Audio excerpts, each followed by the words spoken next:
자, 오늘 Q&A 첫 번째 주제는 특별한 분을 스튜디오에 모셨습니다. 자, 북한 김정은 위원장의 속내를 가장 예리하게 그리고 정확하게 꿰뚫고 있는 인물이죠. 태영호 국민의힘 의원이 함께 하겠습니다. 어서 오십시오. 안녕하십니까? 네, 반갑습니다. 네. 네. 자, 북한이 어제 대륙간 탄도미사일 ICBM을 발사했습니다. 신형으로 판단이 되고 있고요. 지난 2017년 이 화성 15형 발사 이후에 4년 만입니다. 지난 2018년 북한이 약속했던 핵실험과 ICBM을 더 이상 발사하거나 실험을 진행하지 않겠다라고 유예했던 이른바 모라토리엄 선언을 결국 폐기한 셈입니다. 관련 영상 잠시 보시죠. 우리 국가는 미국 본토 전역을 타격할 수 있는 초대용 중량급 핵탄두 장착이 가능한 또 하나의 신형 대륙간 탄도 로켓 무기 체계를 보유하게 됐습니다. 주체 107, 2018년 4월 21일부터 핵시험과 대륙간 탄도 로켓 시험 발사를 중지할 것이다. 신뢰 구축 조치들을 전면 재고하고 잠정 중지하였던 모든 활동들을 재가동하는 문제를 신속히 검토해 볼 때 대한 지시를 해당 부문에 포치했습니다.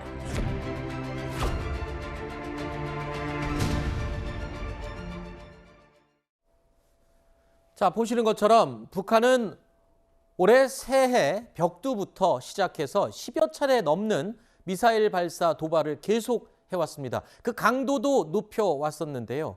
자, 그런데 어제 발사한 이 북한의 신형 ICM 미사일 발사 시험은 그 전에 했던 10여 차례 이상의 미사일들과는 확연히 다른 의미를 가지고 있습니다.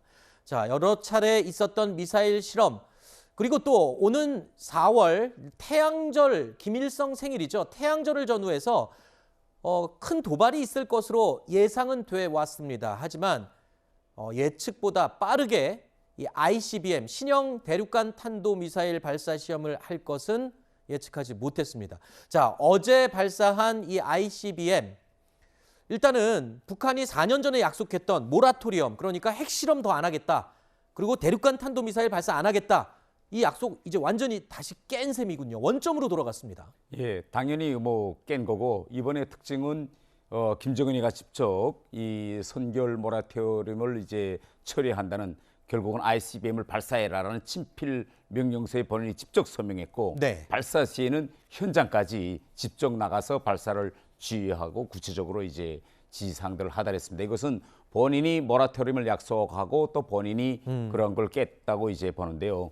방금 이제 말씀하신 것처럼 많은 전문가들은 북한이 4월 15일 그 네. 어떤 기념일에 맞추어서 발사할 것이다 이렇게 했는데 비해 볼 때 시기가 대단히 앞당겨졌습니다. 네. 그러면 왜 이렇게 북한이 불쑥 이렇게 주요 계기에 맞추지 않고 했을까? 이걸 보면 북한은 항상 자기가 그 어떤 것을 하려고 했을 때 네. 외국 정보기관이 미리 그것을 포착했으면 네. 뒤로 미루든지 아하. 아니면 발사 시점을 앞당기든지 네. 아니면 위치를 바꾸든지 해야 합니다. 네. 그런데 벌써 며칠 전부터 아하. 미국 언론을 비롯해서 북한이 그렇죠. 지금 평양 국제비행장에서 큰 발사를 지금 계획하고 있다. 이런 네. 것이 포착됐다는 위성 사진과 보도가 다 나갔습니다. 네. 그러면 이번 이 발사한 북한에서는 지금 화성포라고 하는데 화성포 17인 경우에는 대단히 크기가 큽니다. 이건 북한이 어디 터널에서 불수권에서 쏠 수 있거나 그렇죠. 열차로 움직여서 쏠 수 있게 기동성 있게 할 것이 아니고 너무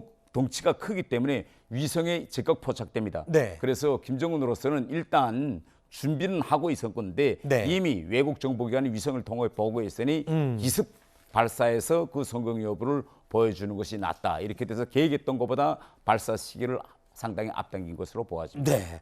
일단 이 세계 각국이 예측을 하고 있었던 시기를 뒤집고 그리고 좀 앞당겨서 발표를 하게 된 배경에 대해서 설명을 들었는데요. 그 의도와 그 정치적인 의도 또 꼼수는 잠시 후에 더 얘기를 해보도록 하고요. 어제 북한이 쏜 이 신형 미사일 이른바 괴물 ICBM이라고 불리는데 얼마나 위협적인 무기인지 제가 잠시 설명을 드리겠습니다.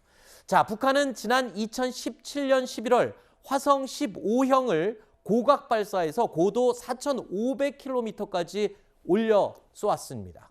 자, 정상 각도로 쏠 경우에 사거리가 최대 12,000km까지 날아갈 수 있어서 미국 본토에 다다를 수 있다라는 위협적인 무기였습니다. 이때만 해도 벌써 핵무력 완성을 선언하기로 했었는데, 그리고요, 어제 바로 화성 17형 최대 고도가 무려 6,200km까지 치솟았습니다.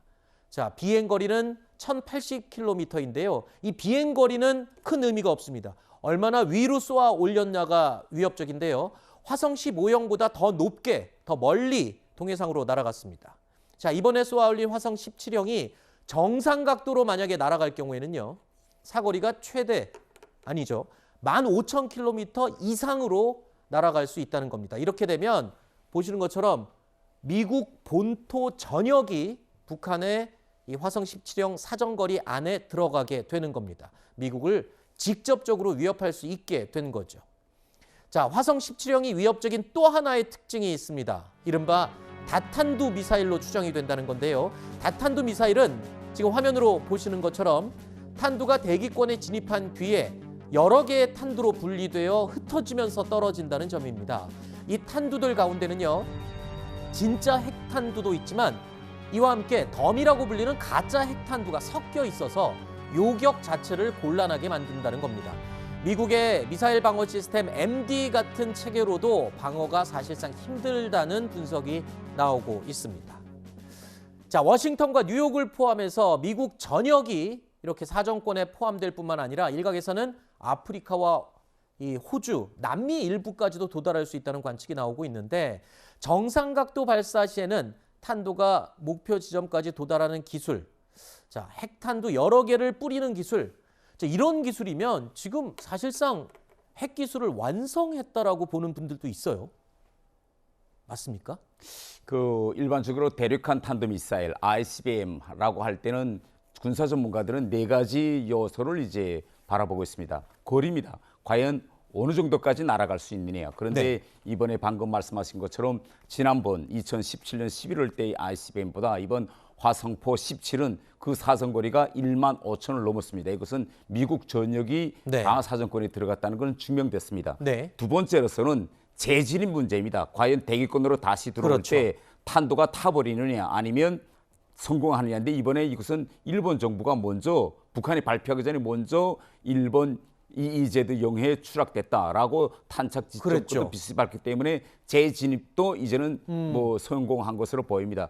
세 번째는 방금 말씀하신 이제 다탄두인데, 이번에 다탄두 실험을 했느냐 안 했냐, 이건 오늘 북한이 발표한 데 내용에는 그것이 없기 때문에 좀 더 세밀 검증이 필요하고요. 네. 네 번째 문제는 어떤 연료로 발사하는가 이겁니다. 네. 액체 연료를 쓰느냐 아니면 고체 연료를 쓰느냐, 이 문제가 중요한데, 벌써 며칠 전부터 국제 이제 정보기관들과 위성 자료를 보고 북한이 이걸 준비한다고 보면, 장기간 준비한 것을 보면 고체 연료까지는 가지 못하고 액체 연료에 기천한 엔진을 썼다, 이렇게 볼 수 있는데, 어쨌든 명백한 것은 사정거리와 재진입에서 성공했다는 것은 그만큼 북한의 ICBM 기술이 네. 상당히 많이 진전됐다는 걸 보여주는 그런 대목이라고 봅니다. 네.